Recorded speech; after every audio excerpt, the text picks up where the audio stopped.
Então, irmãos, nós estamos aqui entrando no capítulo 4, e eu digo para você que esse capítulo 4 é muito importante para a gente poder entender essa questão da justiça de Deus. O que nós estávamos falando, né? Nós estávamos falando na semana passada que o livro de Romanos, ele fala para nós quem precisa do Evangelho, né? O que é o Evangelho? O Evangelho é falar que Jesus Cristo salva, que Ele veio a este mundo, que Ele morreu, que Ele foi sepultado, que Ele ressuscitou, que Ele morreu pelos nossos pecados. O Evangelho é isso. O Evangelho é as boas novas, o Evangelho é o que o mundo precisa ouvir. Então, olha, o livro de Romanos fala quem é que precisa do Evangelho. E aí ele vai dizer, todos precisam do Evangelho. Acontece que se fosse simples assim, se fosse, olha, como é simples colocar isso na cabeça das pessoas, então o apóstolo Paulo não precisava escrever esse livro de Romanos. Por exemplo, né, nós entendemos, eu tenho uma religião, as pessoas podem dizer, né, eu tenho o meu jeito de servir a Deus. Olha, começa por aí.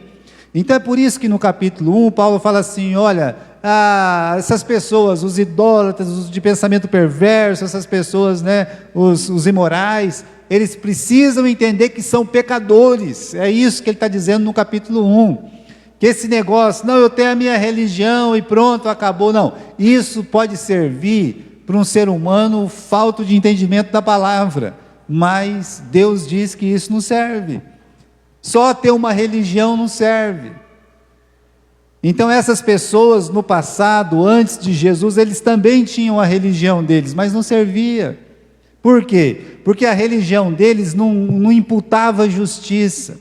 Aí vem os judeus, nós temos a lei, nós temos a circuncisão, e Paulo está dizendo, olha, é o seguinte, o fato de uma pessoa ter a lei, o fato de uma pessoa ser circuncidado, não serve. Como assim não serve? Não foi Deus que fez a aliança da lei, não foi Deus que fez a aliança da circuncisão? Foi, mas não foi para dar salvação. A lei não foi para dar salvação para os homens. A lei mostra que os homens são o quê? Pecadores. E a circuncisão é um sinal de Deus com o povo de Israel, mas não para fazer deles moradores na eternidade. Não tem nada a ver uma coisa com a outra. E aí ele discute isso no capítulo 1, no capítulo 2, no capítulo 3. É por isso que esse versículo 21 do capítulo 3 é tão importante. Talvez é o versículo mais importante do livro de Romanos, o capítulo 3, versículo 21. Vamos lá, no capítulo 3, versículo 21. Mas agora se manifesta a justiça de quem? De Deus. Pela fé em quem? Em Jesus Cristo. Sabe como é que se manifesta a justiça de Deus? Pela fé em Jesus Cristo. E nós entramos nesse assunto e tentamos explicar esse assunto mais de uma vez para que ele não fique em dúvida. O que é justiça de Deus? Pergunte para você, você sabe o que é justiça de Deus? Só responda para você, será que eu sei o que quer dizer essa frase, justiça de Deus? Eu sei o que é isso? Não, eu não sei ainda, pastor, então você precisa aprender, né? Não, eu já sei, mas eu estou meio confuso, então vamos tirar essa confusão. Justiça de Deus é Deus te declarar justo, não é o homem te declarar justo, por isso fala justiça de Deus. Não está falando justiça do homem, está falando justiça de quem? De Deus. A justiça do homem nós já explicamos. Meu filho, coitadinho, né? Ele está sendo injustiçado. Mas se é o filho de outra pessoa, bem feito. Entende? Eu estou sendo injustiçado, mas quando eu faço mal, tomara que eles tenham misericórdia de mim. Então a justiça do homem é diferente. A justiça do homem sempre puxa a sardinha para ele. A justiça de Deus não, ele declara todos culpados. Por isso se fala justiça de Deus. O que é justiça de Deus? É Deus olhar para você e dizer, eu te declaro justo. Não, mas eu não consigo. Para mim não dá. Como é que Deus vai olhar para mim e dizer assim, eu sei que eu não sou justo. É um bom caminho, viu? Quando você já sabe que você não é justo. Mas Deus está falando aqui no versículo 21.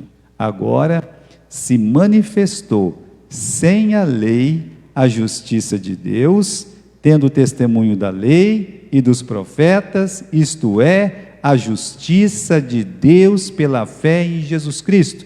Então, se você quer ser declarado justo, você tem que crer em quem? Em Jesus Cristo como seu Salvador. Paulo, ele encerrou todas as pessoas debaixo do pecado, não porque Paulo quer, é porque a Bíblia faz isso. Por isso esse versículo 23 também é tão importante. Ele fala que todos pecaram e estão separados da glória de Deus. Agora você vai para o capítulo 4. Olha só o que o apóstolo Paulo ele vai fazer. Ele vai pegar o exemplo que ele acredita ser o maior. Por que o maior? Porque eu já disse para vocês que o judeu, o problema dele é que ele achava que ele era melhor do que os outros, porque ele era um sujeito circuncidado. Então ele tinha passado pela circuncisão e os outros povos não. Então, para você ser um judeu prosélito, você tinha que ser circuncidado, né? Por isso, tanto você encontra no Novo Testamento os da circuncisão, que já eram judeus, que já seguiam o judaísmo, que estavam enraizados em sinagoga e tal, e são os da circuncisão, tá? Eles se achavam melhores do que os da incircuncisão. Aliás, eles achavam que eles eram salvos, e que os da incircuncisão não eram. Então isso teve essa discussão muito tempo dentro da igreja. E Paulo lutou contra isso, para ensinar que, na verdade, as pessoas não são salvas porque são circuncidadas. A fé é em Jesus Cristo. Aí ele fala assim no capítulo 4, no versículo 1. Que diremos, pois? Será que o Abraão, ele alcançou o título de justo pela carne? Não, o pastor, não está escrito isso, mas é isso mesmo que quer dizer. É exatamente isso. Será que o Abraão foi justificado? Vamos mudar a frase? Será que ele foi declarado justo por Deus pelas obras que ele tinha feito na carne? Será que é isso? Esse é o motivo? Então podemos olhar para o Abraão e dizer assim, poxa, o Abraão ele tem algumas obras, hein? Que obras o Abraão tem? Será que ele tem? Até o Paulo fala no versículo 2, se você dá uma olhada no versículo 2, ele fala assim, olha, bom, se ele quiser se gloriar, olha lá no versículo 2, se Abraão foi justificado pelas obras, ele tem que se gloriar, mas não diante de Deus. Então, quando ele fala assim, olha, se ele quiser comparar homem com homem, lá na geração dele, homem por homem pode ser que ele, olhando para ele, vai dizer assim, eu sou melhor do que outra pessoa, Deus falou comigo, eu obedeci a Deus, eu saí da minha terra quando Deus mandou, eu acreditei em Deus quando Ele falou naquelas questões de filho, de nação, e tem mais uma coisa, muito mais importante ainda, que eu fiz, e homem nenhum nesse mundo fez, que eu até estava pronto para sacrificar o meu próprio filho, Então Paulo está dizendo assim, ele quer mostrar obras? Bom, ele até tem obras para mostrar. Tem gente que não tem, tá? Mas tem gente que tem obras. Tem gente que realmente ele está ali, sabe, lutando, querendo mostrar o quanto Deus é importante na vida dele. As obras representam isso, Mas ele está dizendo assim, será que o Abraão, ele foi declarado justo pelas obras? Então Paulo diz, não diante de Deus. Todas aquelas obras que o Abraão tinha feito, aquilo não dava o direito de ele entrar no céu, não dava o direito dele ser salvo, não dava. Por quê? Porque o mínimo pecado que ele tivesse, ele não poderia ser aceito por Deus. É isso que a gente tem que entender. Olha, irmãos, o Adão e a Eva, o pecado de Adão e Eva, ele não matou ninguém, Quem que eles assassinaram lá no Jardim do Éden? Não mataram ninguém. O que eles fizeram? Eles desobedeceram. Por quê? Qual que foi o tamanho da desobediência? Aí eles foram lá, pegaram do fruto da árvore que Deus falou que não era para pegar. E comeram. Está vendo só? Se fosse hoje, é uma coisa muito pequena, né? Comparado com os pecados que tem hoje. Você não pode... Pastor, mas é comparado com tudo de ruim que tem hoje. O que eu estou dizendo é que pecado para Deus é o quê? É pecado, é desobediência. Deus não pode ver o mal, Ele é santo, Ele é justo. Então Ele trata o pecado como o pecado tem que ser tratado. E aí Ele olha para o Abraão, e Abraão tem muitas obras, mas ele tem muito problema também, ele tem muito pecado também. A Bíblia não esconde os pecados de Abraão, que não são poucos. Então Paulo está dizendo, olha, ele não foi salvo porque ele era um homem santo, não. Ele não foi salvo porque, olha, que ele fez isso e aquilo para Deus. Porque muitas religiões ensinam isso, que você vai ter que fazer isso e aquilo, então você vai ser considerado justo, que você vai ser declarado justo. Paulo está querendo matar isso aqui de vez. O judeu tinha isso na cabeça. Eles têm até hoje na cabeça que eu faço isso, que eu faço aquilo, que eu faço aquele outro.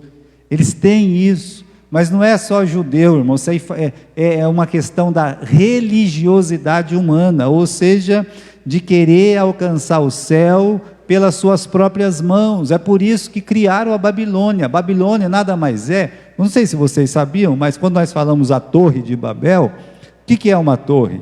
Né? A torre, a gente está imaginando que é aquele prédio enorme, né? Que a pessoa está ali, pela grandiosidade. Não é isso. Era uma escada. Torre era uma escada, literalmente é uma escada. Quando nós falamos assim de Torre de Babel, o que estava acontecendo lá? O homem, ele estava fazendo uma escada. Aliás, existem muitas torres ainda hoje. Tem torres no México, tem torres ali no Peru, tem torres, meus irmãos, na Ásia, na África, tem torres lá. A Torre de Babel nada mais é do que aquela grande construção com uma grande escada. Eles estavam tentando chegar onde? No céu. Dá uma olhada nas torres, no desenho das torres. Você vai ver no meio uma escada. O que é escada? Então, vamos dizer que eu estou aqui, mas eu quero chegar ali em cima. Eu não tenho como chegar. Se eu colocar uma escada, irmão Gilberto, eu faço o quê? Um caminho, não faço? Eu faço uma estrada, eu faço um caminho. Então, o que o homem queria, desde que, meus irmãos, está lá nessa revolta contra Deus, é fazer um caminho, ele mesmo fazer um caminho, para chegar até Deus. Vamos chegar na presença de Deus. Mas Deus não aceita. Ele já falou para a gente, olha, aqui, o Cordeiro de Deus que tira o pecado do mundo. Versículos simples, mas simplíssimos. João 14,6. Né? Você sabe decorar desse versículo, não sabe? Então, olha, João capítulo 14, versículo 6. Jesus disse, eu sou o caminho, a verdade e a vida. Só isso aí já é uma mensagem maravilhosa.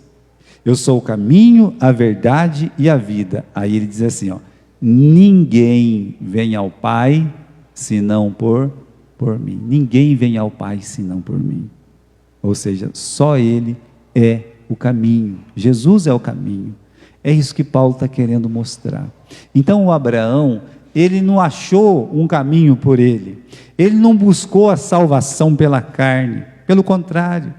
Ele, meus irmãos, ele confiou em Cristo também, ele confiou em Jesus Cristo. Aqui no capítulo 4, no versículo 3, ele diz assim, pois que diz as Escrituras? Creu Abraão em Deus, e isso lhe foi imputado como justiça. Então como é que ele chegou a alcançar o título de ser justificado por Deus? Como é que Deus declarou ele justo? O segredo está no versículo 3. No versículo 3, ele creu em Deus e isso foi lhe imputado como justiça. Essa passagem, meus irmãos, é uma passagem do capítulo 15 do livro de Gênesis. Olha, no capítulo 15 do livro de Gênesis, se você abrir lá, é importante a gente ver o que Paulo está falando. Por quê? Porque o Abraão, ele estava vivendo um momento meio triste na vida dele. Não era um momento legal. Ele recebeu uma oferta muito grande, e ele rejeitou essa oferta financeira muito grande. Aí as pessoas falam, você é bobo mesmo, hein? E ele, naquela crise dele, Deus vem falar com ele, e diz assim, Abraão, você fique firme, Abraão, eu sou o seu galardão, eu sou o seu escudo, Capítulo 15, aí ele diz assim, não temas, Abraão, eu sou o seu escudo, teu grandíssimo galardão, Aí imediatamente no versículo 2 ele fala, o senhor vai me dar o quê? Olha que incredulidade, quantas dúvidas, quantos problemas tem um homem espiritual. Eu não tenho filho, reclamando com Deus, eu não tenho filho, e um escravo da minha casa que vai receber tudo que eu tenho, como se dissesse assim, o senhor não está vendo a minha necessidade, Versículo 4, eis que veio a palavra do Senhor, dizendo, ele não vai ser teu herdeiro, mas aquele que de tuas entranhas sair, este vai ser o seu herdeiro. Aí Deus pegou ele, levou ele para fora, e era de noite, e disse, olhe para cima. E ele olhou, o que tinha lá? Estrelas, estrelas, estrelas, muitas estrelas. Irmãos, numa noite lá em Israel, a gente estava em Berseba, que é, meus irmãos, onde o Abraão morou muito tempo, só que era uma cidade, já era uma cidade, mas mesmo sendo uma cidade, eu falei, eu vou lá fora para ver como é que é o céu lá, não é muito diferente daqui não, tá? Mas tem bastante estrela também. Aí eu fiquei imaginando, porque Berseba é uma cidade grande hoje, mas naquele tempo, o Abraão, ele ainda não estava lá, mas eu ficava pensando assim, puxa vida, se tudo tivesse apagado, quantas estrelas ia ser vista, pelo Abraão? Quantas estrelas seriam vistas? Eu olhando assim, fomos favorecidos, porque lá também não chove muito, muita estrela mesmo. Aí Deus olhou para ele e disse, você pode contar essas estrelas? Antes a gente pensava assim, é claro que isso é mentira, tá pessoal? Mas eu não gostava de contar estrela. Por que eu não gostava de contar estrela? Porque nasce berruga na mão. Aí cada coisa que eles colocam lá. Quem que falou uma barbaridade dessa, E eu já era um moleque, vocês sabem, eu tenho um monte de berruga, Então eu falava, eu já tenho um monte de berruga, se eu começar a contar estrela, eu vou ficar um ultra berruguento, Bom, então eu não contava estrela quando era criança, mas imagine o desafio, você não consegue contar as estrelas. Você não consegue, é impossível isso. Como é que você vai contar aqui? Não dá, você vai ficar meio louco, você não consegue contar as estrelas. E aí então, a palavra de Deus diz no versículo 6, vamos lá, Gênesis capítulo 15 e versículo 6. Deus deu um desafio de fé para ele e falou, olha aqui, você não vai ter um herdeiro, um bastardo não, olha aqui, das tuas entranhas eu vou te dar um herdeiro, vai sair. E aí, olha para o céu agora, olha, capítulo 15, versículo 5, ele fala, você pode contar? Não, assim será a sua descendência, quer dizer, do mesmo jeito que está aí, muitas estrelas incontáveis. Versículo 6, o Abraão podia crer ou ele podia duvidar, porque a mulher dele não podia ter filhos, eles não tinham filhos, então era o momento dele olhar e dizer assim, é uma coisa muito difícil, mas a palavra de Deus diz, ele creu em Deus e isso foi imputado por justiça. Eu vou te abençoar, eu vou te engrandecer o teu nome, e diz assim, e tu serás uma bênção. Eu vou te abençoar, os que te abençoarem, vou amaldiçoar os que te amaldiçoarem. Em ti serão benditas todas as famílias da terra. Ele sabia que na pessoa dele isso era impossível. Correto? No capítulo 20, quando ele vai lá para Gerar, o próprio rei de Gerar, o Abimeleque, fala: você trouxe maldição para minha casa. Então, meus irmãos, ele sabia que não era ele, né? Ele entendeu que ali, naquela profecia, estava escondido quem? Jesus Cristo. Só Jesus Cristo pode fazer todas as famílias da terra serem abençoadas. Todas as famílias da terra. Em Cristo Jesus consegue essa bênção. Então vamos voltar lá para o livro de Romanos, no capítulo 4, né? Então, versículo 3, pelo que diz a Escritura, creu Abraão em Deus, e isso lhe foi imputado como justiça. Agora, irmãos, ele não tinha muitas obras até o capítulo 15. E a verdade é que até o final da vida dele não teve tantas obras assim que pudesse ser aqui, sabe, não é. Mas ele já tinha recebido a salvação de Deus pela fé. No versículo 4, diz: aquele que faz qualquer obra não é imputado o galardão segundo a graça, mas segundo a dívida. Mas aquele que não pratica, mas crê que justifica o ímpio, a sua fé lhe é imputada como justiça. Ele está colocando aqui uma questão importante. Então, se você acha que você, fazendo uma boa obra, Deus, Ele tem que te levar para o céu, você faz de Deus devedor e você o credor. Você está colocando Deus na berlinda.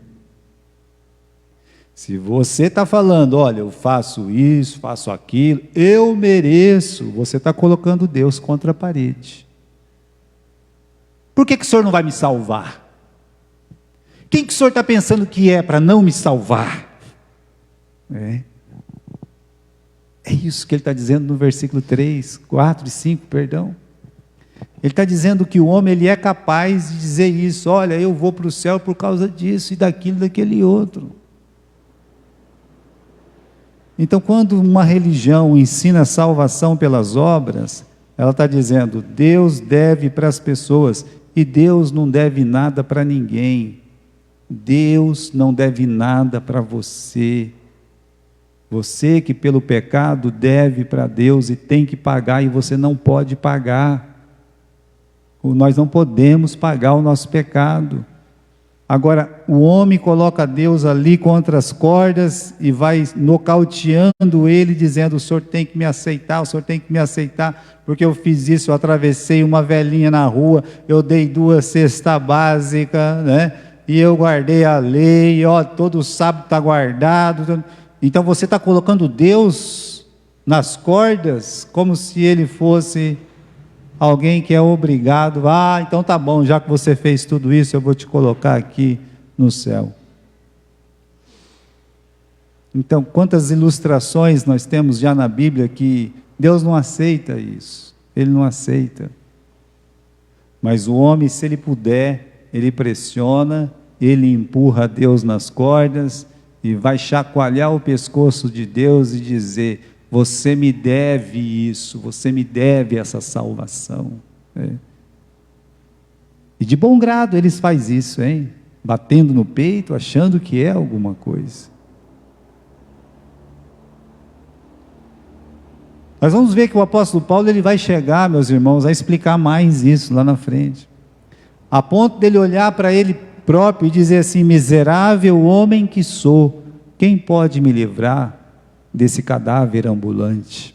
É assim que ele se considerou, um cadáver ambulante. Quem me livrará do corpo dessa morte? Ele se considerava uma pessoa miserável. lá no céu, irmãos, eu explico de novo, para que a gente não se esqueça. No Apocalipse, eles estão cantando, todos estão cantando, e eles estão cantando, digno é quem? É o Cordeiro. Ó como Jesus é chamado. Podia dizer, digno é Jesus, mas eles não falam isso. Digno é o Cordeiro, porque fostes morto, e com seu sangue compraste homens de todas as tribos, de todas as raças, de todas as nações, de todas as línguas. Digno é o Cordeiro. Quando uma pessoa fala que a salvação é pelas obras, ela está falando, ô, calma lá, está faltando eu aí nessa música.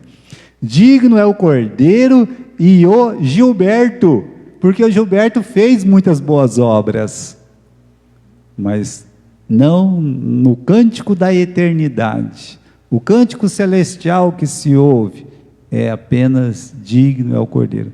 Lá na cruz, lá no Calvário, ali, meus irmãos, é que nós somos aceitos por Deus. Por isso, fé em Jesus.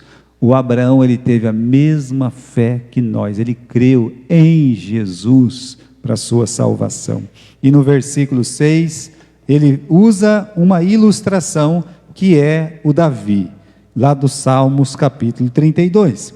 Ele diz assim: assim também Davi, ele declara, bem-aventurado o homem a quem Deus imputa a justiça, de que jeito?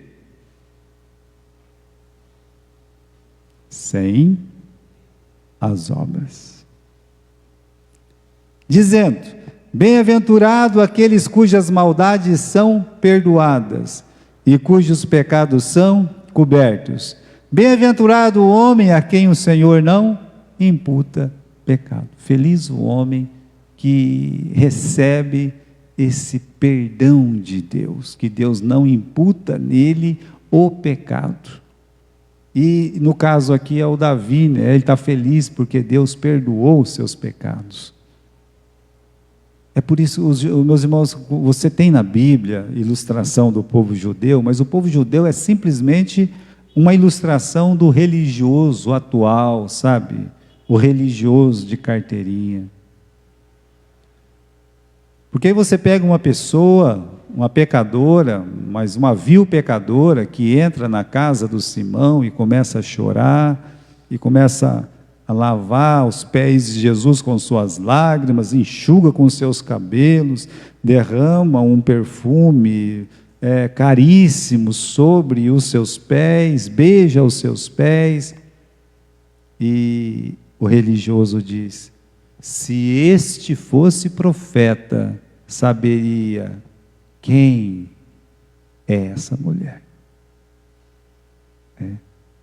É uma vadia, é uma safada, é uma sem vergonha, que não devia ter entrado na minha casa, e ele se acha um profeta, e ainda deixa essa mulher ficar beijando os seus pés, coisa nojenta, não é isso que ele estava pensando? E lá no céu, olha a visão da terra e a visão do céu. A terra, o religioso se achando mais perfeito que Jesus. E no céu, os anjos em cântico, felizes. E Jesus dizendo, olha, eu entrei aqui, você não me deu água nem para lavar meu pé. Essa aqui está aí, né? Me beijando o tempo todo, me abraçando comigo. Nossa, irmão, ela faz isso de tanto que ela me ama. De tanto que ela me ama, porque ela foi muito perdoada. Então, meus irmãos, que obra que aquela mulher fez? Vamos dizer que ela morresse ali, sabe? Desce um infarto nela, morreu ali. Né? Ela morreu e foi para onde? Para o céu. Vamos ler aqui o capítulo 4, no versículo 7. Bem-aventurados aqueles cujas maldades são perdoadas e cujos pecados são cobertos. Bem-aventurado o homem a quem o Senhor não imputa pecado. É isso que ele está dizendo. Ele está dizendo: olha, feliz é o homem que Deus olha para ele e diz: está perdoado. Você está perdoado. Para a gente poder chegar numa conclusão aqui. Qual conclusão? Como é que eu consigo fazer para Deus olhar para mim e dizer que eu não tenho mais pecado? O que eu tenho que fazer para Deus olhar para mim e dizer: eu não vejo mais pecado em você? O que eu preciso fazer? Você sabe. Entregar a minha vida para Jesus. Então, Paulo está tentando levar as pessoas a entender isso. Que a única forma de você poder entrar no céu é Deus te declarar justo. Mas para Deus te declarar justo, você precisa entregar a sua vida para Jesus. É isso que ele está dizendo. E é isso que as pessoas têm dificuldade de entender, o mundo tem dificuldade de entender, porque não aceita essa graça divina. Porque se acha melhor do que o outro, quando deveria se comparar com Deus e dizer: eu sou um miserável pecador, preciso dessa salvação. Vamos continuar aqui no versículo 9. Vem, pois, esta bem-aventurança sobre a circuncisão somente, ou também sobre a incircuncisão? Porque dizemos que a fé foi imputada como justiça a Abraão. Como lhe foi imputada? Estando na circuncisão ou na circuncisão? Não na circuncisão, mas na incircuncisão. Agora, esse ponto era muito importante Paulo bater. Porque o judeu, nós somos um povo eleito, nós somos um povo de Deus por causa da circuncisão, e os outros não são. Aí ele faz a pergunta: calma lá, vamos falar do Abraão de novo. Ele foi salvo porque ele tinha obras de justiça para apresentar? Não, não foi, já viu isso, foi pela fé, né? Aí chega uma outra pergunta: calma lá, né? Porque tem uns crentes aí judeus que acham que é pela fé, mas tem que ser circuncidado, tem que ser as duas coisas, né? Então ele está dizendo assim: o Abraão, ele foi declarado justo antes de ser circuncidado ou depois de ser circuncidado? Isso é para acabar com aquela soberba dos judeus. É bom ver a origem das coisas. E aí, meus irmãos, é fácil. É só ir no livro de Gênesis. No capítulo 15, ele é justificado por Deus. E a circuncisão está em qual capítulo? No capítulo 17. Ou seja, quase 30 anos depois. Paulo está dizendo que não tem nada a ver uma coisa com a outra. A pessoa pode ser circuncidada, não ser circuncidada, isso não tem nada a ver com salvação. Tem nada a ver uma coisa com a outra. Então ele pergunta: ele foi justificado circuncidado ou incircuncidado? Aí ele responde, né? Aí no versículo 10, né? Lá no final: não na circuncisão, mas na incircuncisão. Versículo 11: e recebeu o sinal da circuncisão, selo da justiça da fé, quando estava na incircuncisão, para que fosse pai de todos os que creem, estando eles também na incircuncisão, a fim de que também a justiça lhe seja imputada, e fosse pai da circuncisão, daqueles que não somente são da circuncisão, mas que também andam nas pisadas daquela fé que teve nosso pai Abraão, que tivera na incircuncisão. Ele está dizendo: olha, ele é pai da fé daqueles que creem, sejam eles circuncidados, sejam eles não circuncidados. Ele é pai da fé dos que creem. Estão entendendo? Não é pai da fé dos circuncisos, pai da fé dos incircuncisos. Não, ele está dizendo que o Abraão, ele é pai na fé dos que creem. É isso. Você crê em Cristo, então você é está ligado a Abraão pela fé, né? Interessante isso, porque os judeus, eles se achavam mesmo os únicos detentores dessa bênção especial, e na verdade, meus irmãos, eles não tinham nada que pudesse levar eles para a salvação, que fosse diferente das outras nações, com todas as vantagens. Veja só, às vezes a pessoa tem tanta vantagem, né, e não aproveita. As famílias da igreja, os filhos de membros de igreja, né, os netos, olha quantas vantagens nós temos das pessoas que não têm salvação, que não conhecem a palavra, e nós temos essa vantagem. Os judeus tinham a Bíblia, os judeus, por eles vieram a pessoa de Cristo, os judeus receberam a lei, o sinal da circuncisão, e mesmo assim estava indo para o inferno, com tudo isso, com todas essas vantagens, com a Bíblia na mão, circuncidado, né, debaixo da lei, na sinagoga, e com os pés na porta do inferno. Por isso, sem Jesus Cristo, ninguém vai para o céu. Ninguém vai para o céu sem Jesus Cristo. A nossa insistência, a insistência de uma igreja é mostrar Jesus. Mostra Jesus. Por isso você tem que pregar. Às vezes você vê, né, esse pessoal que insiste em ensinar que Jesus não é Deus e etc. Eu tenho pena, eu sinto pena. Na verdade, meus irmãos, eu me lembro que quando era criança, meu pai, ele frequentava, né, essa seita, e como eles insistiam em ficar batendo na tecla que Jesus não era Deus. É como Satanás é astuto.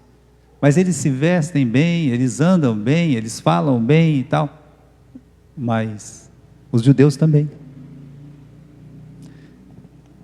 Chega dia de sábado assim, não é sábado, é sexta-feira, vocês sabem, né?